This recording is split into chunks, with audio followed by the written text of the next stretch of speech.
YouTube family, आप लोग कैसे हैं? आशा करती हूँ आप लोग अच्छे और स्वस्थ हैं। मेरे यूट्यूब चैनल सखी सहेली में आप लोग का बहुत बहुत स्वागत है।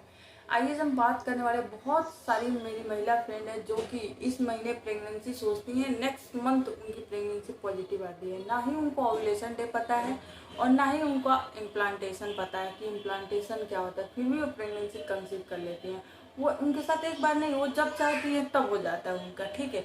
लेकिन बहुत सारी मेरी महिला फ्रेंड है जो काफ़ी टाइम से ट्रीटमेंट ले रही हैं बट उनकी प्रेगनेंसी कंसीव नहीं हो पा रही। बहुत सारे लोग ऐसे होते हैं कुछ छोटी छोटी चीज़ों का ध्यान नहीं देते हैं, लेकिन जो काफ़ी टाइम से ट्राई कर रहे हैं तो उनको ना छोटी से छोटी चीज़ों का ना बहुत ही ज़्यादा बारीकी तरीके से ध्यान देना चाहिए, क्योंकि बहुत सारे लोग होते हैं कि उनको ऐसे ही हो जाता है। अब बहुत सारे लोग ध्यान देते हैं तभी भी नहीं होता है। तो मैं कहती हूँ आपको छोटी से छोटी चीज़ों पर ध्यान देना चाहिए ताकि आपसे कोई गलती ना हो कि आपको अफसोस हो कि मैंने शायद ये गलती कर दिया होगा, इस वजह से हमारी प्रेगनेंसी नहीं रुकी है। तो अपने प्रेगनेंसी को पॉसिबल करने के लिए, मतलब अपनी प्रेगनेंसी को कंसीव करने के लिए आपको हर एक छोटी छोटी बातों का ध्यान देना चाहिए। जैसे कि पीरियड के 20वें दिन के बाद से कुछ काम को हमें नहीं करना चाहिए जिस प्लांटेशन हमारा सक्सेसफुल हो जाए।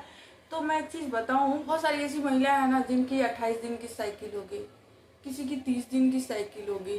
तो मैं इसलिए बता रही हूँ कि देखिए कि ओव्यूलेशन के 6 दिन के बाद ही इम्प्लांटेशन होता है। 6 से 12 दिन के बीच में कभी भी इम्प्लांटेशन हो सकता है। जब तक इम्प्लांटेशन नहीं होगा तब तक आप प्रेगनेंसी कंसीव नहीं कर सकती, आप प्रेग्नेंट नहीं हो सकती। आपके यूट्रस में जब आप नन्हा बच्चा वहाँ चिपक जाता है, ब्रूड जिसको बोलते हैं, वो चिपक जाता है, तभी आपकी प्रेगनेंसी कंसीव होती है, तभी बोलते हैं कि महिला आप प्रेग्नेंट हो गई। पीरियड के 20वें दिन के बाद से आपको कुछ कामों को नहीं करना चाहिए जिसकी 28 दिन की साइकिल हो या उनकी 30 दिन की साइकिल, क्योंकि 28 में से आप 14 माइनस करेंगी तो 14वें दिन आपका ओवुलेशन होगा। अगर 30 दिन की साइकिल अगर उसमें भी 14 माइनस करती हैं तो आपका 16वें दिन ओवुलेशन होगा, ठीक है। ओवुलेशन के बाद 6 से 12 दिन के बीच में हमारा इम्प्लांटेशन होता है। जैसे इम्प्लांटेशन होगा तभी हमारी प्रेगनेंसी कंसीव होती है, वरना हमारी प्रेगनेंसी कंसीव नहीं होती है। जो महिला का एग होता है, जो एग फैलोपियन ट्यूब में आता है आपके ओवरी से निकल के, वो 18 से 20 घंटे ही जीवित रहता है। बट जो हस्बैंड के सेल्स होते हैं वो 3 से 4 दिन तक जीवित रहते हैं। तो अगर दोनों का मिलाप होता है तभी जाके फर्टिलाइजेशन होता है, तो उसके बाद ही आपका इम्प्लांटेशन का प्रोसेस चालू होता है। तो इसके बीच में ना, ओव्यूलेशन से इम्प्लांटेशन के बीच में 6 से 12 दिन का गैप रहता है। जरूरी नहीं है कि मतलब आपका इम्प्लांटेशन 6 दिन के बाद ही हो जाए। देखिए ये आपके ऊपर डिपेंड करता है कि महिला का एग और सेल मिले कब है आपस में, तो उस चीज़ पे डिपेंड हो जाता है कि उसी के अकॉर्डिंग आपका इम्प्लांटेशन भी होता है। जब आपका इम्प्लांटेशन हो जाएगा तो महिला प्रेगनेंसी कंसीव कर लेती है, वही जाके प्रेगनेंसी होती है, महिला प्रेग्नेंट होती है। तो ये काम जो होता है ना, पीरियड के 20वें दिन के बाद से कुछ कामों को नहीं करना चाहिए, बिल्कुल अवॉइड करना चाहिए। तो वो काम कौन से हैं तो मैं इस वीडियो में पूरी डिटेल में बताने वाली हूँ। इस वीडियो को स्किप मत कीजिएगा, शुरू से लास्ट तक जरूर देखिएगा, आपके समझ में बहुत अच्छे से आएगा कि आपको क्या नहीं करना चाहिए। आपको प्रेगनेंसी कंसीव करना है इसी महीने। तो ये वीडियो बहुत ज़्यादा इन्फॉर्मेटिव है, इसको शुरू से लास्ट तक जरूर देखिएगा। आइए मैं बताती हूँ कि क्या क्या नहीं करना है। पहली चीज़, आपको अपना पीरियड आने के 4-5 दिन पहले से आपको हेयर वॉश नहीं करना है। आपको नहीं पता है कि आपका इम्प्लांटेशन हो गया, आपको क्या हो गया। 20वें दिन के बाद से आप, मैं एकदम नहीं कहती हूँ कि 20वें दिन के बाद से आप बाल धोना बंद कर दीजिए। बहुत सारे लोग वीडियो में बताए होंगे, लेकिन मैं बताऊँ आप ऐसा नहीं कर, आपके बाल गंदे हो जाएंगे, खुजली होने लगेंगे, तो ऐसा कुछ नहीं है। तब करने से कोई फायदा ही नहीं है। आप पीरियड आने वाला होगा ना, उसके 4-5 दिन पहले से आप हेयर वॉश करना बंद कीजिएगा, ठीक है। क्योंकि हेयर वॉश करने से जो प्रोजेस्टेरोन का लेवल होता है ना, वो घट जाता है। अब प्रोजेस्टेरोन हमारी प्रेगनेंसी के लिए होता है, बहुत ही बड़ा रोल होता है इसका, प्रेगनेंसी सपोर्ट के लिए होता है। तो आपको हेयर वॉश नहीं करना है। दूसरी चीज़, आपको रिलेशन नहीं रखना है, क्योंकि जो हस्बैंड के जो स्पर्म होते हैं उसमें ऐसे पदार्थ होते हैं ना जो कि बच्चेदानी को मुंह को खोल देता है। आपकी रुकी हुई प्रेगनेंसी भी निकल के बाहर आ सकती है। अगर आपने हेयर वॉश कर दिया तो प्रोजेस्टेरोन हार्मोन ड्रॉप होगा, तो आपको ये दिक्कत हो सकती है। और आपने रिलेशन बना लिया तो आपको ये दिक्कत हो सकती है। तो आपको इस चीज़ का ध्यान देना होगा। आपकी तीसरी चीज़, आपको दूर दराज जैसे जाती हैं, ट्रैवलिंग करती हैं, बहुत सारा जंपिंग रोड है, पंपिंग है कि मतलब आप अप डाउन कर रही हैं किसी चीज़ में, पब्लिक ट्रांसपोर्ट यूज़ कर रही हैं, तो मैं बोलूँगी आप जॉब करने जाती हैं तो जाइए, कोई दिक्कत नहीं है। लेकिन अगर खुद का पर्सनल वाहन है तो आप उसको ले सकती हैं, आराम से जा सकती हैं। या तो आपके पास गाड़ी है तो आप आराम से ट्रैवल कर सकती हैं। लेकिन जिसकी हैबिट बनी रहती है डेली, वो तो अपना एडजस्ट कर सकता है। लेकिन बहुत सारे लोग होते हैं जिनकी हैबिट नहीं हो, घर पे रहती हैं, लेकिन उनको बहुत लंबा ट्रैवल करना पड़ जाए तो इससे थकावट हो जाती है। इस हमारे हार्मोन्स इम्बैलेंस हो सकते हैं, इधर उधर हो सकते हैं, इसके वजह से भी दिक्कत हो सकती है। तो आपको ना अगर आदत नहीं है तो आपको बहुत हैवी ट्रैवलिंग नहीं करनी है, ठीक है, बहुत ज़्यादा हैवी ट्रैवलिंग नहीं करनी है, आप हल्के फुल्के अपना कर सकती हैं। तो आपको इस चीज़ का भी ध्यान देना होगा। क्योंकि मैं क्यों बोल रही हूँ ये बात, देखिए बहुत सारे लोग को होता है कि पीरियड आने वाला होता है 2-4 दिन बाद, लेकिन हमने बहुत हैवी ट्रैवलिंग कर ली, आ जाता है पहले ही। ऐसा क्यों होता है? ये हमारे हार्मोन्स की वजह से होता है, ठीक है। बहुत बार ऐसा होता है कि पीरियड आने वाला होगा लेकिन आता नहीं है, बाद में आता है, तो ये भी हो सकता है। तो इस वजह से मैं बोल रही हूँ आपको बहुत हैवी ट्रैवलिंग नहीं करनी है। आपकी चौथी बात, आपको कॉफ़ी का इंटेक नहीं लेना है। अगर आपको बहुत ज़्यादा एक कॉफ़ी की लत लगी हो तो मैं बोलूँगी आप एक बार ले सकते हैं, लेकिन आप बहुत पूरे दिन में कई बार पीती हैं तो आपको कॉफ़ी नहीं लेना है।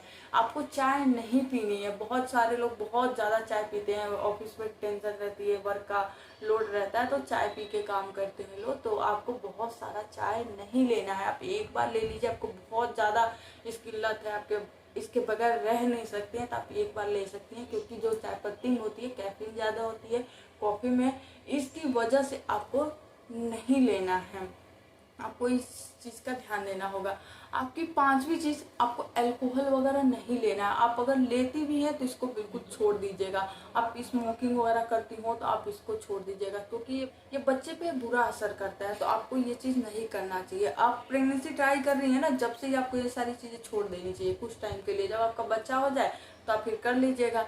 जब आपको ज़रूरत है इस चीज़ को कि नहीं करना है तो आप वहाँ पर मत कीजिए। आप इस चीज़ का ध्यान दीजिएगा, ठीक है। और देखिए, आपकी छठी चीज़, आप किचन में बहुत ज़्यादा देर तक खड़े होकर काम करती रहती हैं, जैसे कि मतलब खड़े ही रहना है। तो देखिए, मैं आपको बोलूँ कि इस टाइम पे आप हल्के फुल्के रेस्ट भी कर सकती हैं। ऐसा नहीं पूरे दिन करे जा रही है। देखिए ना, आप जितना टेंशन लेंगी, आप जितना ही टेंशन लेंगी ना, उतने ही आपके हार्मोन्स है ना उस पर फ़र्क पड़ता है। जैसे बैड हार्मोन्स क्रिएट होने लगते हैं, तो आपको टेंशन नहीं लेना है और आप आराम से भी काम को कर सकते हैं। थोड़ा बहुत रेस्ट कर लीजिए, फिर कर लीजिए, थोड़ा बहुत रेस्ट कर लीजिए, फिर कर लीजिए। आप ऐसे कर लीजिएगा। आपको एक बैग से बहुत ज़्यादा हैवी लोड नहीं लेना है, तो आप ऐसा मत कीजिएगा। आपकी सातवीं चीज़, आपको ना भारी भरकम चीज़ नहीं उठानी है। आपको पता तो नहीं है कि प्रेगनेंसी है या नहीं है, लेकिन फिर भी क्या पता प्रेग्नेंट हो गई आपको मालूम ना हो, ठीक है। तो आपको भारी भरकम चीज़ नहीं उठाना चाहिए, क्योंकि वो यूट्रस पे जोर पड़ता है, उससे भी आपको दिक्कत हो सकती है, प्रेगनेंसी डिस्चार्ज हो सकता है। तो आपको भारी भरकम चीज़ नहीं उठानी है। आपको आठवीं चीज़, आपको खाने में ऑयली चीज़ें नहीं खानी है। तेल मसाले भुने हुए चीज़ नहीं खाने। आप हल्के फुल्के खाइए, घर का खाइए, शुद्ध खाइए।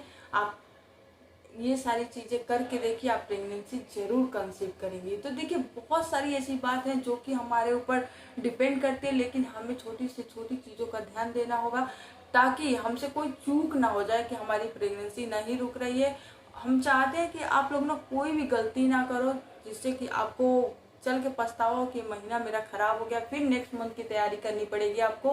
तो आप इसी महीने अपने चीज़ों को ध्यान रख के आप प्रेगनेंसी कंसीव कर सकती हैं। हर एक छोटी से छोटी चीज़ का ध्यान रख के आप प्रेग्नेंट हो सकती हैं। तो आप प्रेगनेंसी कंसीव कीजिए। और हाँ, जैसे पीरियड मिस हो जाता है आपका, आप किट लाइए, चेक कीजिए आपको प्रेगनेंसी कंसीव हो गया है, डबल लाइन उसमें दिख रहा है, आप प्रेग्नेंट हो चुकी है, तो आप डॉक्टर को जरूर दिखाइए, डॉक्टर से जरूर कंसल्ट कीजिए। क्योंकि प्रेगनेंसी सपोर्ट आपके टैबलेट वगैरह दे देती है, इंजेक्शन वगैरह, ताकि आपकी प्रेगनेंसी कंटिन्यू हो के आपका बच्चा हेल्दी हो। और आप उसके बाद जाके हेयर वॉश कर सकती हैं। आप उनसे पूछ लीजिएगा आपको रिलेशन रखना है कि नहीं रखना है, आपकी कैसी प्रेगनेंसी, हाई रिस्क प्रेगनेंसी है कि क्या है, मतलब उनको पता होगा, आपके गायनो को, आपके डॉक्टर को। तो आप उनसे पूछ के अपने वर्क को कंटिन्यू कर सकती हैं। तो आप एक बार देख लीजिएगा आपको करना क्या है। और हाँ, मेरी वीडियो कैसी लगी, अगर अच्छी लगी तो इसको लाइक शेयर एंड सब्सक्राइब कर दीजिएगा। ऐसे कोई नया देख रहा है तो मेरे चैनल को सब्सक्राइब कर ले, क्योंकि ऐसे इंफॉर्मेटिव वीडियो मेरे चैनल पर पड़ते हैं, आप डेली जाकर उसको देख सकते हैं। आपको प्रेगनेंसी कंसीव करने में बहुत ज़्यादा हेल्प मिलेगा। अपने फ्रेंड और भी महिला फ्रेंड में इसको शेयर कर सकती हैं ताकि उनको भी हेल्प मिल सके। हाँ, मेरी वीडियो से रिलेटेड आपको कोई क्वेश्चन है तो आप नीचे कमेंट सेक्शन है, आप उसमें कमेंट कर सकते हैं, मैं कमेंट का रिप्लाई करूँगी। Thank you so much, thanks for watching. खुश रहिए, हैप्पी रहिए, स्ट्रेस फ्री रहिए। प्रेगनेंसी तो हो ही जाएगी। और हाँ, नींद भरपूर लेनी है आपको, 8 घंटे की नींद लेनी ही लेनी है, ठीक है। एंजॉय कीजिए, बाय।